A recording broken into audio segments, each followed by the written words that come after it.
নানা রঙে রঞ্জিত এই রংবাজ প্রেসিডেন্টকে আমি ধন্যবাদ দিতে পারছি না বলে দুঃখিত। তিনি হবেন রাষ্ট্রের সকল দলের, সকল মতের, সকল সম্প্রদায়ের লোকের আস্থাভাজন, শ্রদ্ধার পাত্র, ভালোবাসার পাত্র।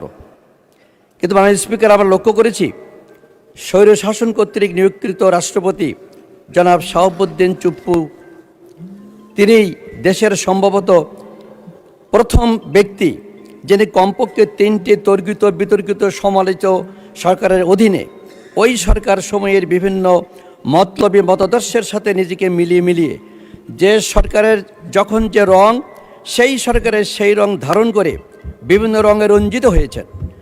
বাংলাদেশের একটি জনপ্রিয় সিনেমার নাম ছিল রংবাজ, আর যিনি যে পত্রের রং ধারণ করেন তাকে সাধারণত ওই নামেই বিশ্লেষণ করা হয়ে থাকে। তিনি স্বৈরাচার হাসিনার রঙে আপাদমস্তক রঞ্জিত ছিলেন। তিনি ইন্টারিম গভর্নমেন্টের তত্ত্বাবধায়ক সরকারের তাত্ত্বিক রঙে রঞ্জিত ছিলেন। আবার তিনি বর্তমানের জুলাই চেতনার শতভাগ রঙে রঞ্জিত। কথা বললেও যারা জুলাই সনদে শপথ না নিয়ে সংবিধান সংস্কার না সংশোধন, এই তর্কিত কনসেপশনের দ্বিধাদ্বন্দ্বে আকণ্ঠ নিমজ্জিত জনাব প্রেসিডেন্ট সাহেব সেই রঙে রঞ্জিত হয়ে আবার তিনি ভাষণ দান করেছেন। তার উচিত ছিল বিভিন্ন রঙে রঞ্জিত না হয়ে চেয়ারটির পদ না রেখে তাকে স্বেচ্ছায় পদত্যাগ করা, তাহলেই বোধহয় দেশ এবং জাতি ভালো মনে করত। অতএব আমি তার নানা রঙে রঞ্জিত এই রংবাজ প্রেসিডেন্টকে আমি ধন্যবাদ দিতে পারছি না বলে দুঃখিত। মাননীয় স্পিকার, আমার অনেক কথা বলার ছিল, কিন্তু সময় তো আপনি কম দিয়েছেন। আমার এই ফাঁকে আমার নিজের এলাকার কিছু বলে নেব, সময় পেলে আর কিছু কথা বলতে চাই। মাননীয় স্পিকার, একটু আগে সংসদে আলোচনা হয়ে গেল, আমার সম্মানিত সরকারি দলের ভাইয়েরা বলছিলেন যে আমাদের মধ্যে কোনো মুক্তিযোদ্ধা নাই। মাননীয় স্পিকার, আমি এই সংসদে 91-এ এমপি ছিলাম, 2001-এ এমপি ছিলাম। ওই সময় যারা ছিলেন তারা সকলে জানেন আমি মুক্তিযোদ্ধা। আওয়ামী লীগ আমাকে বাদ দিয়ে দিয়েছিল। আমার অত্যন্ত শ্রদ্ধাভাজন মেজর হাফিজ বিক্রম সাহেব, বর্তমান স্পিকার, তিনি নিজেই আমি না বলতেও স্বীকার করেছেন যে না, গাজী নজরুল ইসলাম, আমি রণাঙ্গনে তাকে দেখেছি, তিনি মুক্তিযোদ্ধা ছিলেন।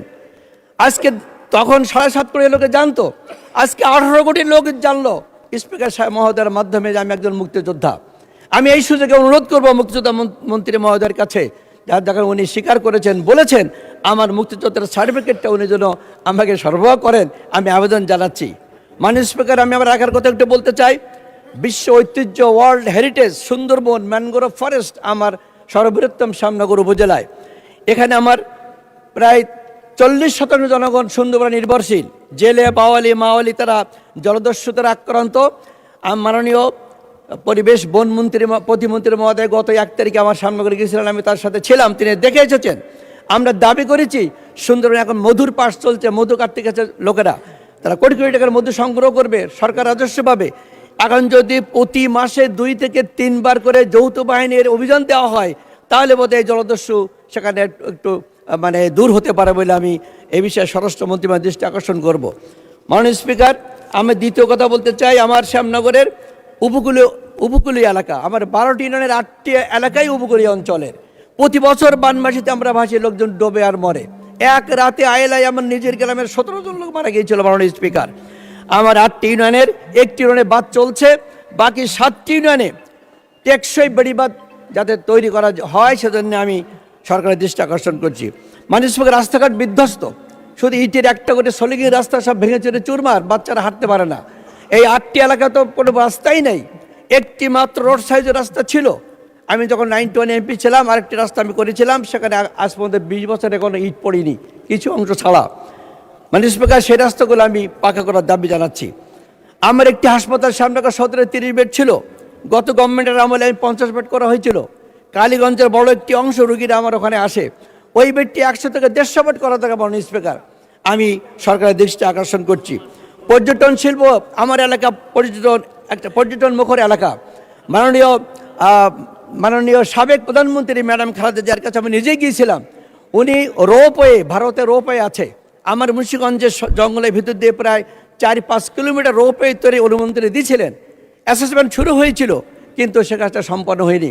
আমি অনুরোধ করব মুন্সিগঞ্জে পর্যটন কেন্দ্র সহ একটা রোপওয়ে জঙ্গলের ভিতরে তৈরি করতে পারলে লক্ষ লক্ষ লোক আমাদের পর্যটন শিল্পে সেখানে সুন্দর পরিবেশ সৃষ্টি হবে আমি মনে করি।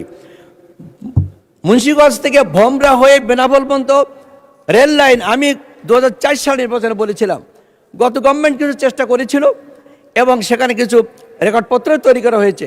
মাননীয় স্পিকার, আমি অনুরোধ করব যে বর্ধুষ্টি এলাকায় হাজার হাজার লোক যাতায়াত করে যদি এই রেল লাইনটা চালু হয় তাহলে এলাকার উন্নতি হবে, সুন্দরবনের হেভি সম্পদগুলো পরিবহন করা যাবে সুন্দর হবে বলে বিশ্বাস করি। আমাদের শ্যামনগরের বিদ্যুৎ ব্যবস্থা মোটামুটি এখন লাইন অনেক বর্ধিত পেয়েছে। 33 কেবি লাইন আমাদের শ্যামনগর বা কালীগঞ্জের মাঝখানে করা দরকার, না বারবার বিদ্যুৎ চলে যায়, লাইন ঠিক থাকে না। মাননীয় স্পিকার, সাতক্ষীরা একটি বিজ্ঞান এবং প্রযুক্তি বিশ্ববিদ্যালয় স্থাপন করার পরিকল্পনা অতীতে ছিল, অনেক কাগজপত্র এগিয়ে গেছে। আমি দাবি করব এই সাতক্ষীরা জেলায় একটি বিজ্ঞান এবং প্রযুক্তি বিশ্ববিদ্যালয় যার যে কাগজপত্র তৈরি করা আছে সেটা যেন অনতিবিলম্বে কার্যকরী করা হলে ওখানে শিক্ষা ব্যবস্থার উন্নতি ঘটবে বলে আমি মনে করি।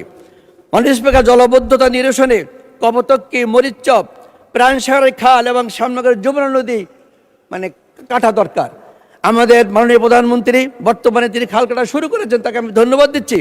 তার মরহুম পিতা মেজর সাবেক প্রেসিডেন্ট জিয়াউর রহমান সাহেব তিনিও খাল কাটা শুরু করেছিলেন, আমরা তাকে ধন্যবাদ দিই। তা আমার শ্যামনগরের সাতক্ষীরার এই খালগুলো কাটা শুরু হয়, সাতক্ষীরা প্রাণ পাবে, শ্যামনগরে প্রাণ পাবে, জলবদ্ধতা নিরসন হবে এবং একটা প্রাণচাঞ্চল্য সৃষ্টি হবে। মাননীয় স্পিকার, মাননীয় স্পিকার, সাতক্ষীরা সদরে যে বাস টার্মিনালটা স্থানান্তর করা দরকার, সেখানে যানজট সৃষ্টি হচ্ছে।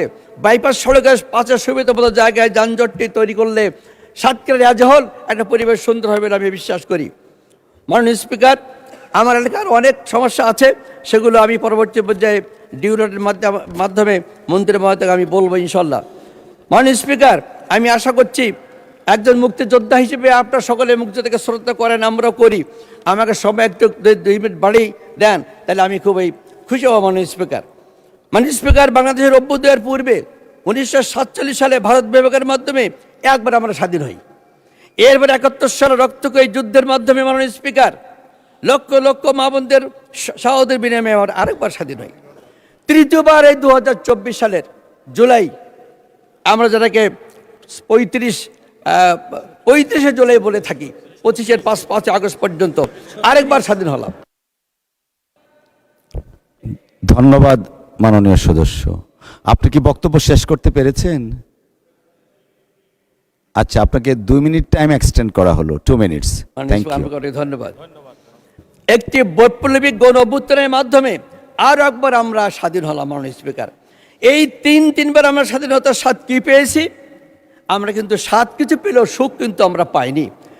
1947 সালের পরে পাকিস্তানি স্বৈর শাসকদের বৈষম্যমূলক স্বেচ্ছাচারিতায় দেশ শাসনে একদেশদর্শিতা, বিভূতিসুলভ আচরণের ফলে 25 বছর পর আমরা 25 বছর আমরা ছিলাম অবহেলিত এবং নির্যাতিত এবং নিষ্পেষিত। মাননীয় স্পিকার, জীবনের বিনিময়ে অর্জিত স্বাধীনতা এবং স্বাধিকার পর 1971 সালে আবার স্বাধীন হলাম 55 বছর। এরপরে 24-এর পরে 35শে জুলাই পর্যন্ত আর কয়েক বছর চলে গেল, কিন্তু 5 আগস্ট পর্যন্ত যে মোট 80 বছর পর এই সংসদে প্রতিষ্ঠা পেয়েছে, এই জন্য এই সংসদটি অত্যন্ত একটা আনকমন একটি সংসদ বলে আমি মনে করি। মাননীয় স্পিকার, আমরা সেই সংসদের গর্বিত সদস্য। কিন্তু এই সংসদে আমরা লক্ষ্য করছি এখনো আমাদের ভাইরা যারা আমরা এক ছাতার নিচে অতীতে ছিলাম, আজকে বসে এক ছাতার নিচে আছি, কিন্তু অনেকে আমাদেরকে যে পুরনো কথা ভুলতে পারছেন না। তারা বারবার কি বলছেন? বারবার বলছেন আমরা নাকি যে কি বলে আওয়ামী লীগের, আমরা নাকি বিএনপির প্রতিমন্ত্রী একজন বলেছেন যে মাননীয় স্পিকার, যে আমরা নাকি অমুক্তিযোদ্ধা, আমরা নাকি জুলাই বিপ্লবের সঙ্গে একমত ছিলাম না, আমরা নাকি যে জান্নাতের টিকিট বিক্রি করেছি ইত্যাদি ইত্যাদি। মাননীয় স্পিকার, কষ্ট লাগে, দুঃখ লাগে। আমরা যখন বিগত 1991 সাল থেকে একসাথে ছিলাম, ভাই ভাই ছিলাম, আমরা তাদের সাথী ছিলাম, তখন আমরা ছিলাম বন্ধু। বাইরে এখন আমরা একটু পৃথক হয়েছি, আমরা এখন অবন্ধু হয়ে গেলাম। আমি মনে করি এই চিন্তাটা করা ঠিক হবে না। মাননীয় স্পিকার, আওয়ামী লীগ ভোটচোর বলে সকলেই বলে, জাপা 10টি হুন্ডা 20টি গুন্ডা নিয়ে ভোট চুরি করেছে সকলেই বলে।